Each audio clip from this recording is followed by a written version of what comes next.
And then you push a button and then we're live. Is that it? You are live. Great. Oh, we're live. Hey. Oh, hello. We're just sitting here. We didn't know. Thank you for joining us. We really appreciate it. We are embarking on something very new today within our clothing culture media. We have added a whole new segment called Clothing Briefs. This is why we're here today. Clothing Brief is hopefully a brief conversation to discuss the hot trending topics in the news that affect our industry. Boy, do we have a conversation lined up today because the news is on fire. So let's start with the hottest topic that everybody's talking about.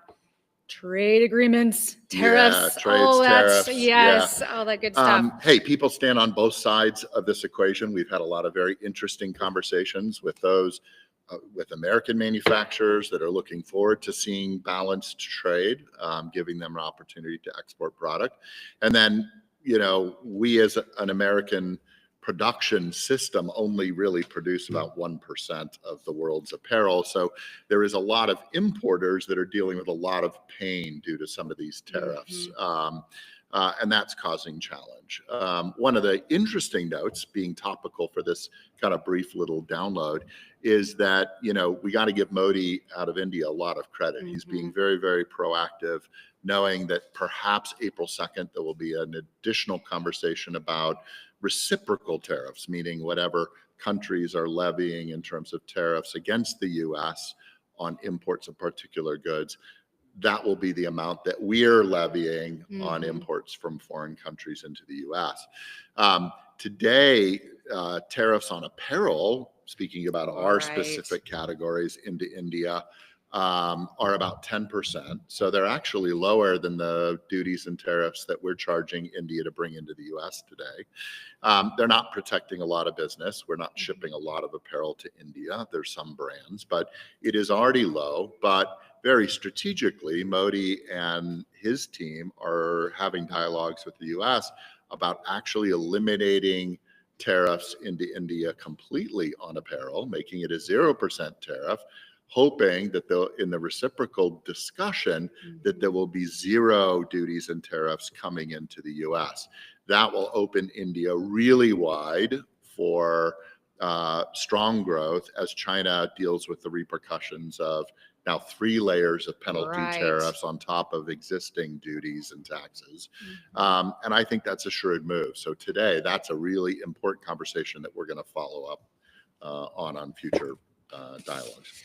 So due to this kind of shifting landscape and heightened sensitivity on these tariffs, a lot of people are looking towards supply chain diversification. Yeah. Let's talk about that just a little bit. Well, you know, tariffs in general conversations, and there's a lot of economists' point of view. I'm not an economist, but I do read a lot about that, is that, you know, tariffs, when you're talking about protecting a specific industry or category, are super effective.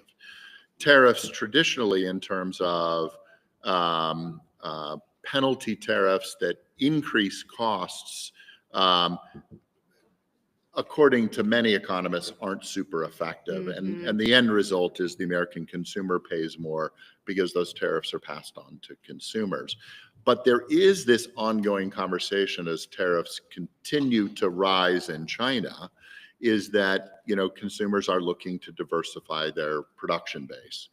And India stands to gain based upon what's happening in that case. But other countries are really gearing up for more strong production, and diversification is super important to look at. Not all countries do all things well. So I think it's really important that when you're considering diversification, to understand that there's ramifications for making those decisions in other countries.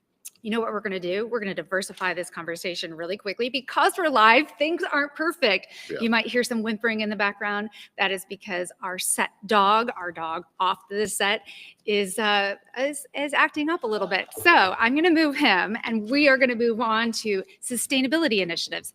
Another hot topic, rightfully so. Yeah.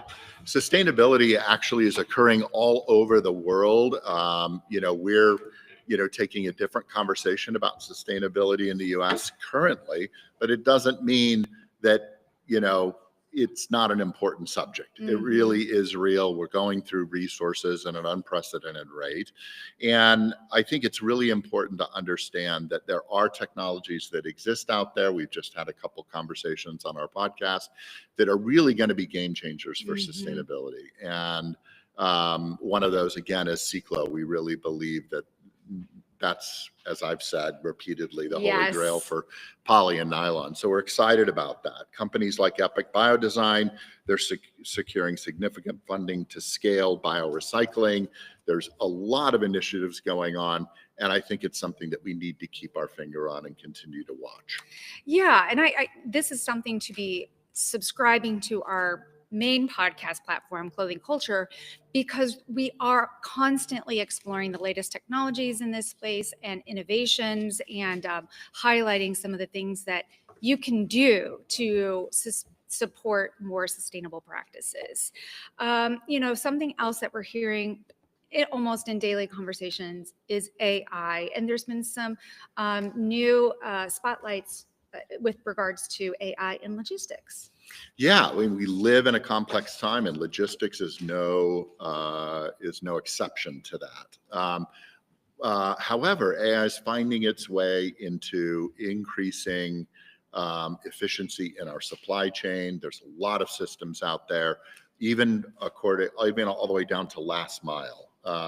Making sure that we're being the most efficient, that we're, in a time of increasing costs, every Mhm. single line item becomes super important.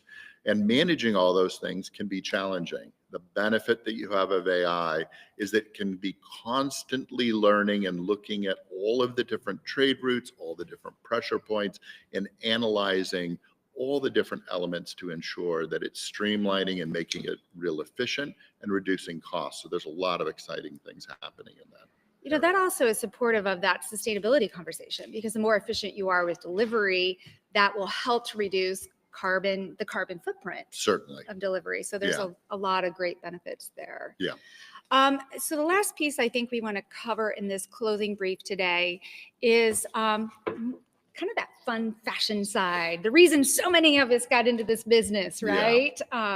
So what's happening out there that's pretty exciting in the fashion space? Well, there's a company that's been around since really 1976. And if you've not heard of them, I really urge you to go do your research on them.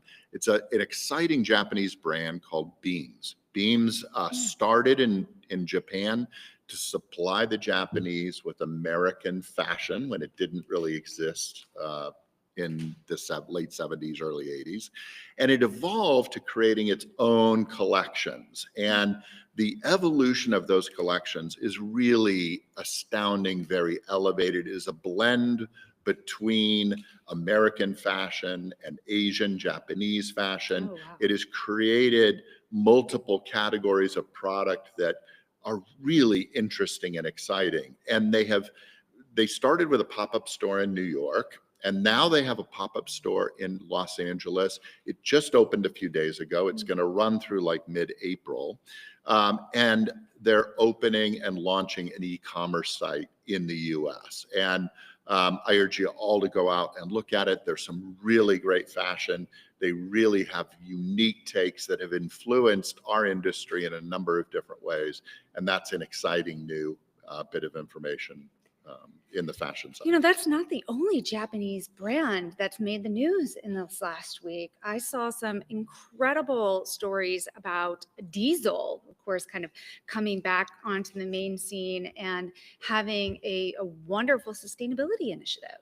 Yes, agreed, with the recycled denim and all of that. So there's a lot of exciting news on that front, and we hope to continue to share that with all of you as we do these kind of new live pop-ups. That's great. So thank you for joining us on our inaugural clothing brief.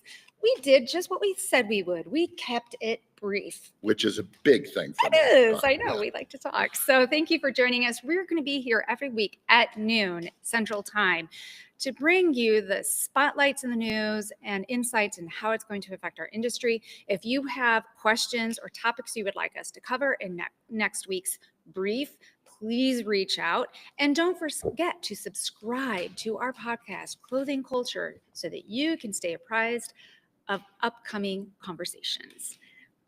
Thank Thank you for you. joining.